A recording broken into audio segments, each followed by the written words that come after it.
you might think, oh, they might have a lot in common, both. No, I literally sometimes I'm like, I'm married to a Taiwanese African woman. Yeah. Because some of the stuff that Diva Mile will say, I'm like, huh?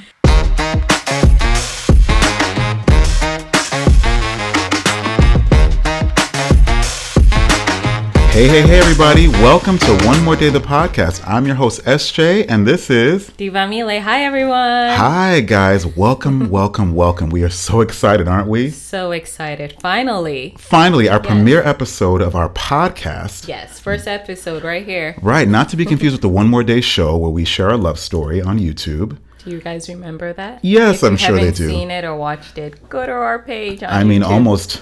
Almost pushing almost a year ago where we have not been posting. So we are sorry about that.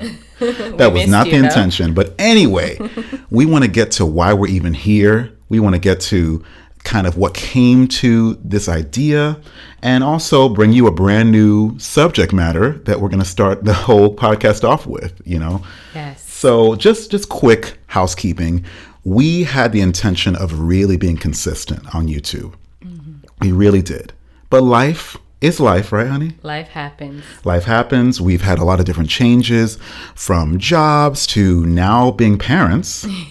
So there's a lot in between that might take away from like your plans. Yeah, you might hear a baby. Right. We're hoping that even our voices through the next room won't really wake her up. But anyway, we're so glad we have a precious daughter. Yes. Named Lilac, for those of you who follow us on social media, Lilac Rain. We're so thankful. We're so thankful for her, and hopefully one day she'll make an appearance on the show. But for now... right now will be a lot of...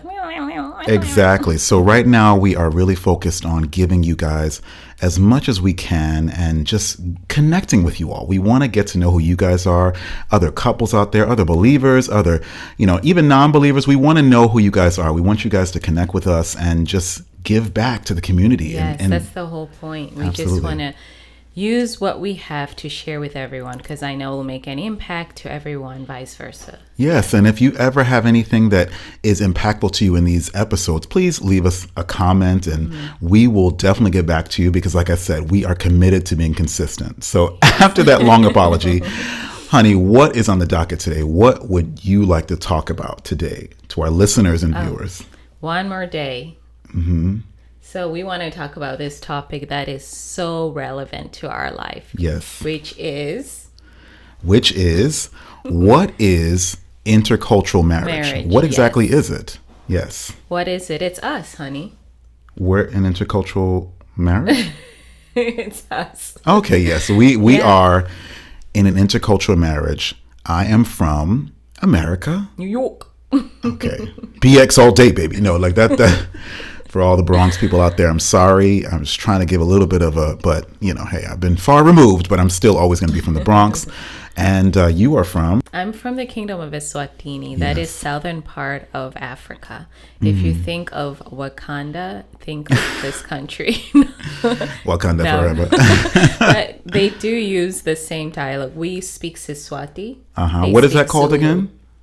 The same language. No, what is your language called again? Siswati. Siswati. Yes. Okay. Yeah. Why is it not called? I don't know. Why don't we speak Eswatini? Why do you think that is? Eswatini is actually from that nation, Swaziland. In English, Swaziland. Eswatini is actually Swaziland. Yeah. Gotcha. Okay. Gotcha. So Eswatini is our native language. Right. Well, Eswatini is the actual place. It's actually the name of our country in Siswati language. Right. So in general, it just happens to be that the language is Siswati and there are words in Siswati instead of saying I'm Chinese and I speak Chinese. But it's kind of like I'm Chinese and I speak Mandarin or Cantonese, kind of same thing. But Anyway, you probably hear a little bit of Siswati now and then, but yeah, definitely. What's one word that you can give us? Nyajabula. Nyajabula. Yes, which means I am happy. Nyajabula. Can you say it like that? Nyajabula. Okay. All right. Don't copyright us. Okay. Don't. We're copywritten. Don't try to copyright us. Anyway, so we got to write that Nya Jabula song. So which now means you probably understand what intercultural marriage is. I'm always going to ask her. Happens every day. I'm like, what are you even talking about? She'd be like, listen, I have to admit, I never thought in a million years that all of the different jokes because America, listen, sometimes we can be insensitive, and we can be sensitive, but there's a lot of people that can be insensitive to things that they don't know. So growing up, definitely heard all of those clicks, and then here my wife goes clicking around kind of like, and I can't she's my wife. A lot of the clicks are from the southern part of Africa, so there's a few movies that take place in southern part of Africa where you would hear clicks. So our language obviously has clicks like nyatela. What's that word? Nyatela is I am asking. So a lot of that. It's so funny you mentioned how Americans perceive the clicks. I remember when we first moved to New York, we were in an elevator, one of the hotels. This story. And my whole family goes in the elevator to go have dinner. And suddenly I hear this young African Americans imitating our accent. Oh, what were they like? Who are you? Were they doing stuff like that? I have no idea. All I know is at that time it was 8 o'clock, but it was very obvious that they're now imitating us. Because it was quiet, and suddenly I hear them with speaking or repeating what we were saying in our accent. Verbatim. And it's very popular, I think, in the States to that kind of not to make fun. I would say make fun. I mean, at the end of the day, you don't have to sugarcoat it. There are people who make fun of what they don't know, and it doesn't make it right. But I think that sometimes the grace you can maybe give, depending upon the age. I don't know how old these kids were. I don't remember, but there were. Were they the same age as you? Okay. So the adults were also making fun of you? It looked like it was siblings, yeah. Oh, okay. So, I mean... I can't remember how old they were. I'll extend grace to those who maybe are younger, but not the older ones. Like, you can read a book. There are people who are different than you, right? They were definitely older than teenagers. Okay. No excuse. They got to slow their roll, but it's just not even polite. But for us, there are so many different things where I'm like, of course she knows that. Of course she knows what the whiz is. What was something else that you didn't understand or know about? I'm trying to think. Oh man, there's a lot of analogies or terms that you come up with, and I'm like, huh? This is what I loved to do. I loved the fact that Diva Mile, I was able to show her movies from old school Black actors like Sidney Poitier. Like Guess Who's Coming to Dinner. Had you seen that before I showed you that movie? No. And it was Guess Who's Coming to Dinner is such a classic. So for us in our household, that's the first thing we saw. We saw Bruce Lee movies and Sidney Poitier and definitely Danny Kaye movies, Shakiest Gun in the West. But I'm very familiar with those names. It's just the understanding of what that meant. Right. And it was the first time learning from you. You know? And I love that. We've had several movie nights kind of educating her on just the old school Black movies, and also myself just kind of going back and seeing it, because half the time we're watching movies, they reference places like South Africa. Yeah.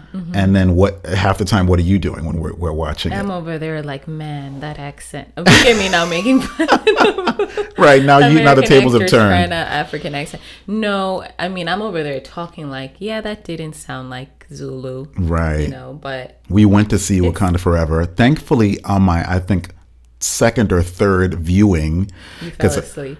No, I mean, my mom was here in Taiwan. And by the way, once again, we are living in Taiwan, guys. Just if you don't know that, we're not in America. So whatever time this comes out. We're like dealing with 3 cultures all at once. Absolutely. So if you do see us in the chat, we're probably tired because we made it probably convenient for those who live more on that side of the world. But it is what it is. You well. We can't copyright that. Come on, we can't clear that. Oh man, I gotta know this stuff. Look at me. I'm trying to stay awake. In any case, the whole thing is that when you were watching Wakanda Forever, you were very verbal, and that's one thing that I was like, is this? Because I don't think that's a cultural thing. I think that's a youth thing and a kind of a familial thing. Yeah. Because my brother and I, we do not talk during movies. We'll be looking at each other like. And usually, especially when I was living at home, it would maybe be my mom or dad might say something, but I think we all generally know, like, we don't talk during movies. And, I wondered if that was a culture thing or is it just a family thing? Because I would say in my family, we like to comment. I mean, I'm the sixth child of, 6 siblings? I'm number 6. And when we do watch films, we do comment. I know my dad does. And so when I married What is he like? What is that? Look at you. Let me not get in trouble with my father-in-law. We narrate because we love to think of the plot. What is this nonsense? This is no good. What might happen. So when I couldn't do that with you, I was like, what's happening? So that was a culture. I think I've definitely found a way to find a little bit of a balance. Yeah, right now, there is I'll look and she'll know to pause. So or he just pauses. It's like, I'll have to pause because I'm like, I'll miss the nuggets. Like, what about the nuggets? I need the nuggets, the thing that is the precursor to the plot. And because of just my experience as an actor, I'm like, I want to understand where this director was going, where these writers were going. So you like to be in the moment. Right. Dive deep. Right. I dive deep, and Diva Mile would be like, why didn't they finish eating that salad? I'm like, Diva Mile, somebody is in agony expressing to somebody something that they have been dealing with for years in this plot. And you're like, they didn't eat those tomatoes on the plate. I would have ate those tomatoes. And I'm like, oh. Kind of poverty mentality. Like, what is going on? No, it's a hungry mentality. It's not poverty. You be hungry. You be looking at honey, can you make that for me? I know. Speaking of food, that is something else that I got to learn about you and your culture. So SJ and I have had the privilege to live in other countries growing up. Well, for me briefly, but yeah. Okay, yeah, but still you did live outside of the US. Yes. And I would say food is something where we've shared our cultures. I've probably experienced more of your food culture than you have with mine. Yeah. One, because you're a great cook, you love to cook. Oh, thank you. He's always asking me, can you cook something from Swaziland? And I have to be honest, I haven't yet. I'm looking forward for him to try something when we go home. But that is important in our relationship to kind of understand why we go.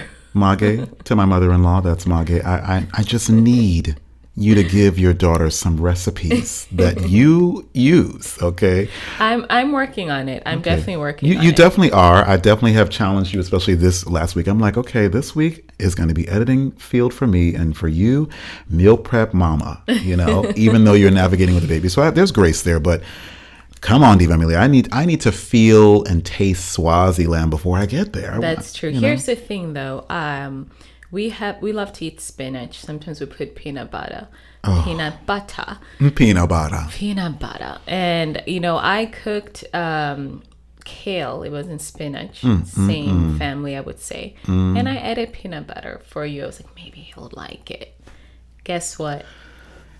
That thing tasted like, no. Honestly, I think that it's like when you pick out a grape lollipop. I miss grape lollipops. Listen. You pick out a grape lollipop, and then when you lick the lollipop, it's root beer taste.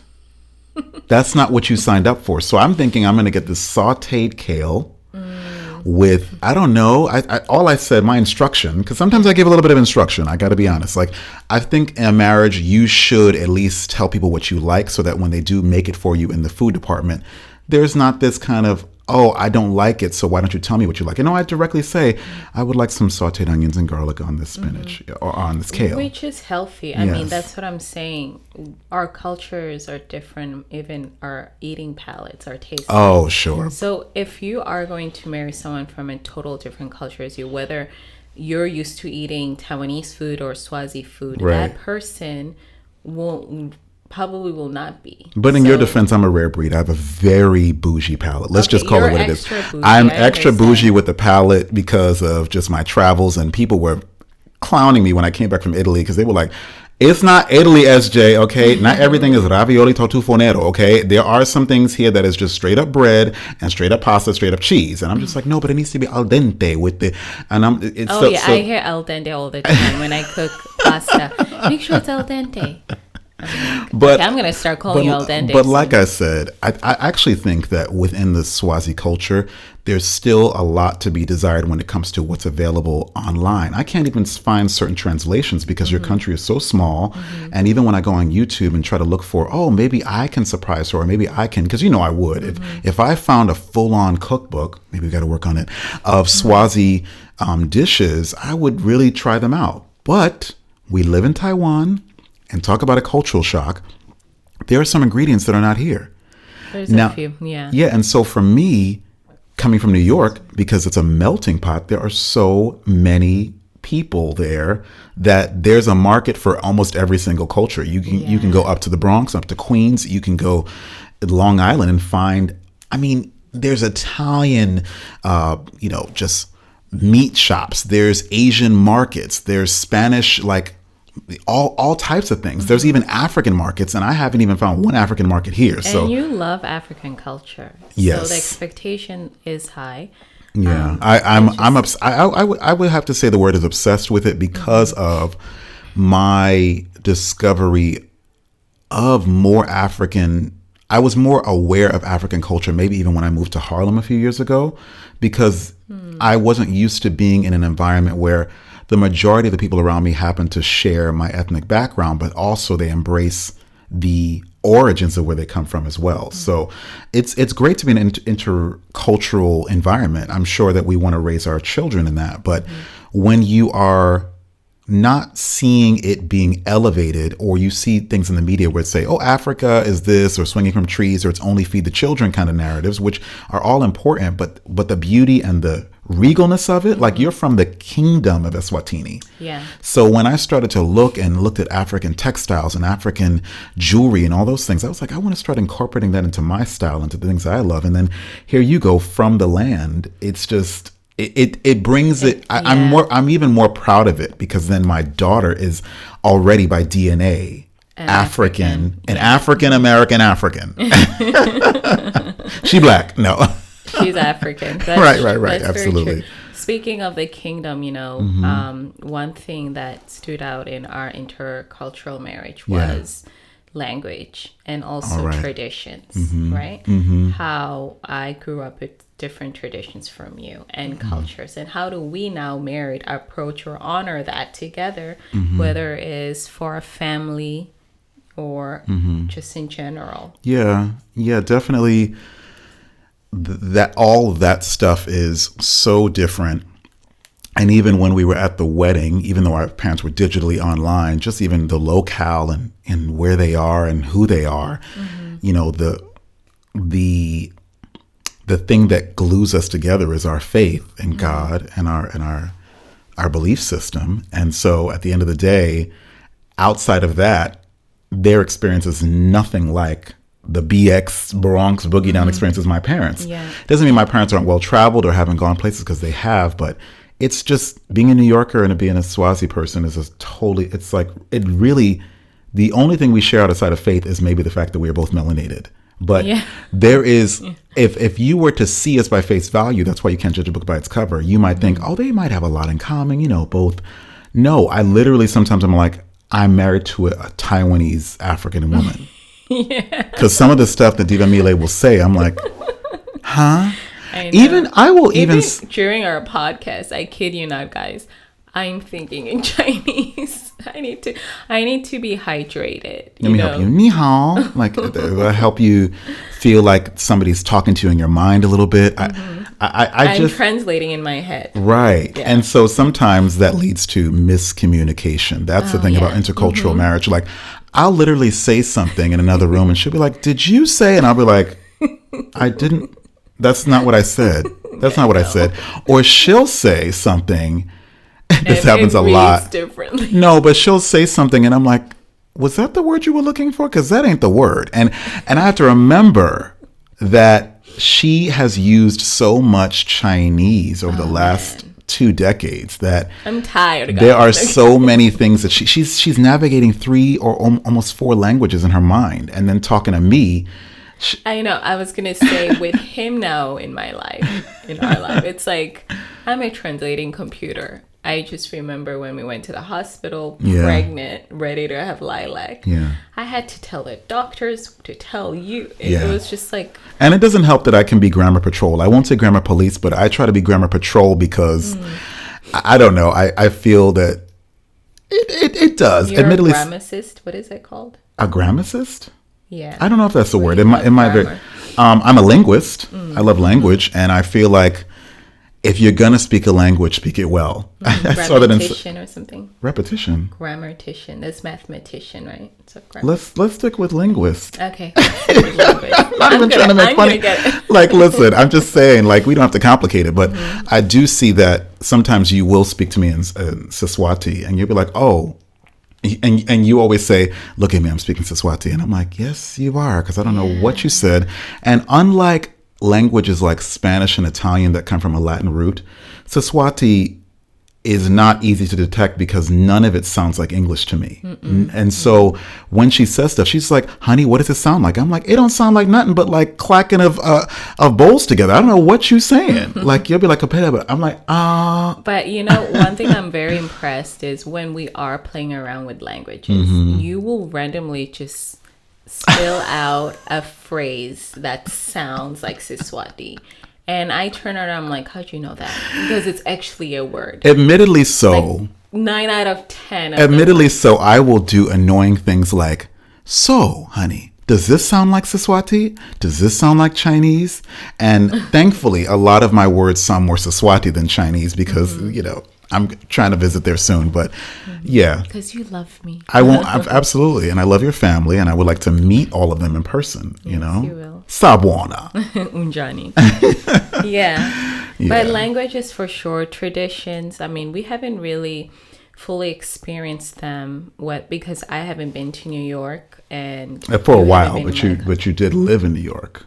I did, and I haven't even touched the soil in Africa at all, so that's going to be completely new for me. It's going to be an outer body experience. I'm going to come back like burnt toast, and I'm going to love it. I'm going to look like Jaimin Hansu from Amistad. It's going to be black SJ. I'm going to be black as my camera right there, and I'm going to love it. That is such an American. As soon as I'm in the sun, I really tan. So. Okay, it's hot, but it's not.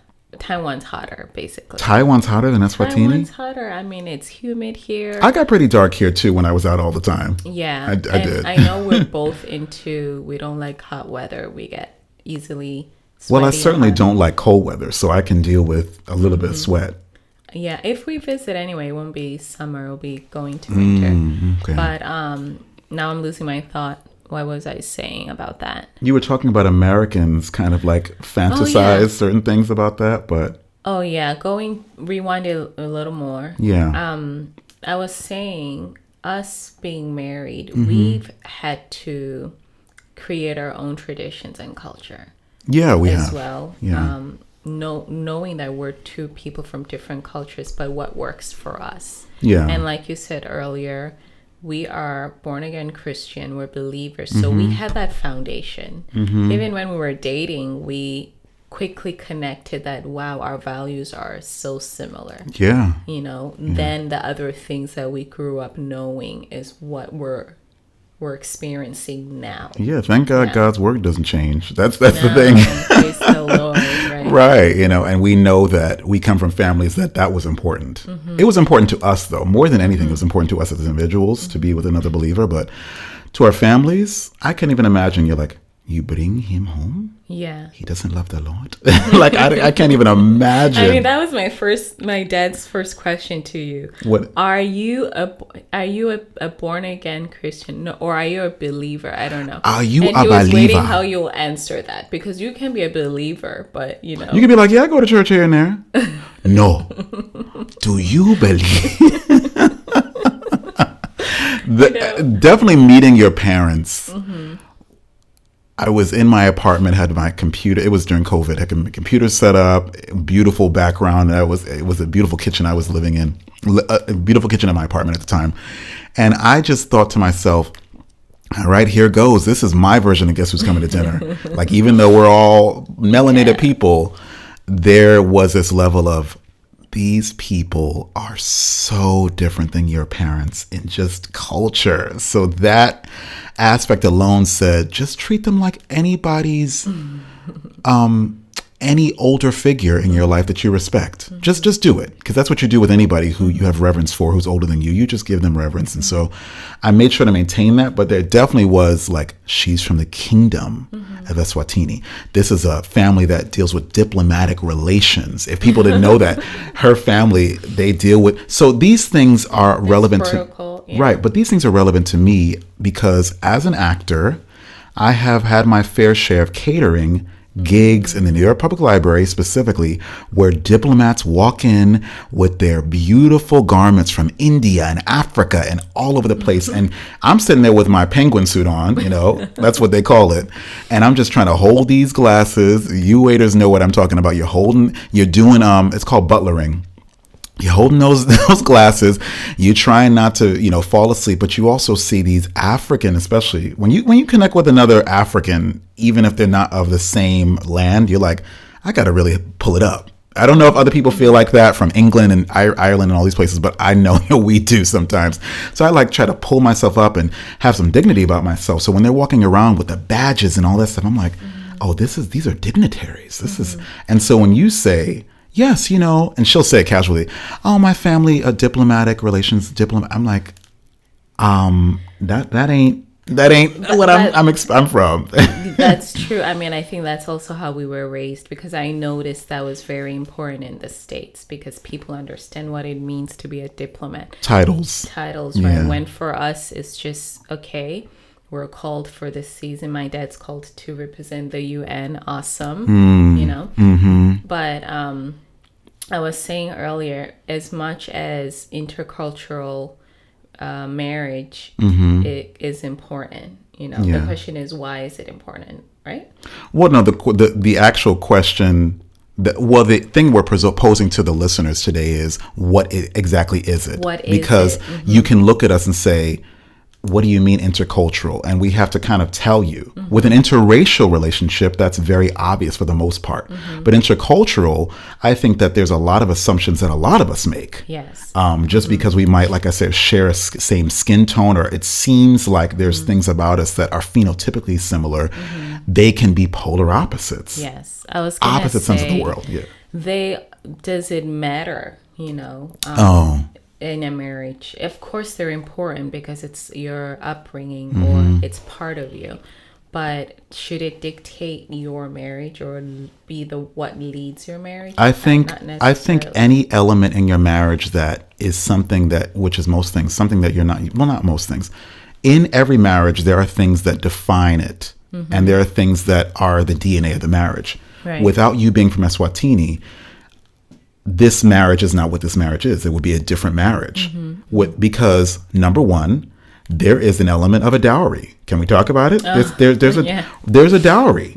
You don't come free. Like at the end of the day, there's no American woman, unless she comes from a legacy of, I don't know, a lot of wealth, where there is this overheading expectation of the man coming in to pay kind of a certain thing that is an exchange for the life and the covenant with you. And so obviously we have our marriage, and we got married here, and we have a certificate, and we had a ceremony, but I'm not even done with the process. No, I mean, it's a walking process. Once again, I mentioned honor. It's a walking process? I mean, working process? Working, and I want to say an example of a lifetime honor. That's how you view it. Yeah. Okay. So it's not just an exchange. It's not like I'm buying you, but there is a cultural exchange that there's an expectation there that did not exist in my mind. So even courting you, Diva Mile tells me about this during the process. This is actually already when I already said I love you and everything. You're like, oh, by the way, there's a dowry. I'm like, hey, family, if you've been enjoying this podcast today, please be sure to subscribe and hit that notification bell. Thank you so much for your support. Now back to today's episode. There's something where I realized, wow, as a Swazi, there is those traditions. And I need to honor my family. And so talking to whoever I marry must know about it. Yeah. And of course, but not at the last minute. Not at the last minute of in love. But at least you told me. That came later. Can you believe it? Not living in your own country at the age of 8, being away for close to now 30 years right. or more. For me, it wasn't the first thing that I thought about. It was after I was in a relationship and realizing, I'm going to be in marriage. By the way, these things come with marriage. And that is the broad spectrum of being intercultural marriage, because even in her own reality, it was not on the forefront of her mind because she was already removed from it. She already had her own adult life in a whole nother country that wasn't native to her own. So it's definitely that particular conversation is a longer, explorative kind of journey. But I do like that you said it's honoring.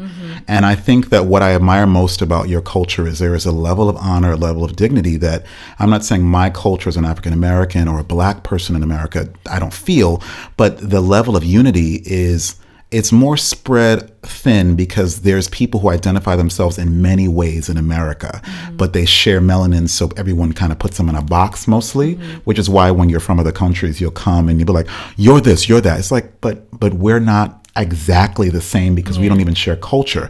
So for you, I find so much pride and beauty in everyone's centrally located and they share a lot of the same sensibilities, which gives them a culture that they can be proud of and also refer back to when, moving about in the world. You know what I'm saying? Yeah. So it's really beautiful. And I love that I'm growing in that with you. Yeah. And it's fun. And it's so nice to actually hear my parents, they call you Bo Jackson, in if it were other parents, it would just call you SJ.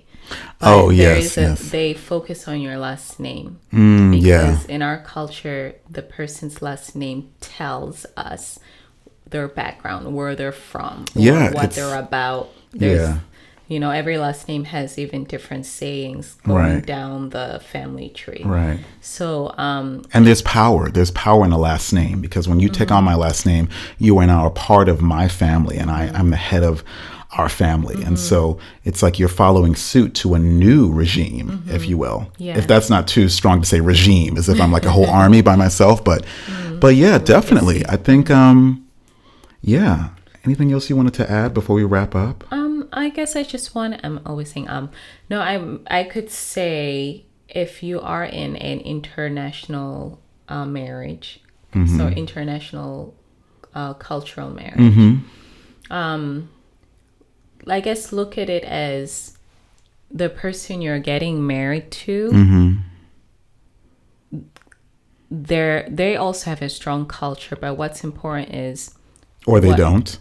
They also are coming from a culture, but it shouldn't, once again, I mentioned earlier, dictate of your core values of why you're married. You have to come together for some reason. Yes. Yeah. And while you're learning about each other and the cultures that come up, it shouldn't put you in a place where you're like, oh, did I make a mistake? Because you can't change the person you marry. No. You could only learn and grow together. And that's the advice my mother and your mother gave. Your mother said, marriage is like, what is it? Bread and butter. Till today, I'm trying to figure out bread and butter. And what did my mom say? Your mom said you can't change each other. You can't change each other. So that's our kind of, what would we say? We implore you guys to take that advice. Don't try to change your mate. When you decided to say I do, you knew who that person was, at least if you took the time to get to know them. So we hope that just our lives can be an example, an imperfect, flawed example of how we're just trying to make it work, how we're trying to put all the pieces together of the puzzle. And sometimes some of the edges don't fit fully. And so we know that, and just understand that problems may arise, but how you get back to the center is really what's important. And for us, the center is God and Jesus. And so we're thankful for that. And so hopefully today you took something from this podcast. We have a lot in store. I mean, we've been working on this, guys. We've been working on it, right? They have no idea, but we're so glad to share it with you. So please comment in the comment section. give us a like and subscribe, please. You know, if you're listening on different platforms, please make sure to comment, rate these episodes, because it only helps us to bring you more and more content. Yeah, we want to do this. Absolutely. We feel led to contribute to our community. Absolutely. And so, and beyond. For those of you who don't even understand what this life of being a married couple is, take it from these newbies. We are just figuring it out, and new parents. So thank you guys so much again for tuning in, and stay tuned for another episode this week and a week after that and a week after that, you know? So, all right. Thank you guys. Bye.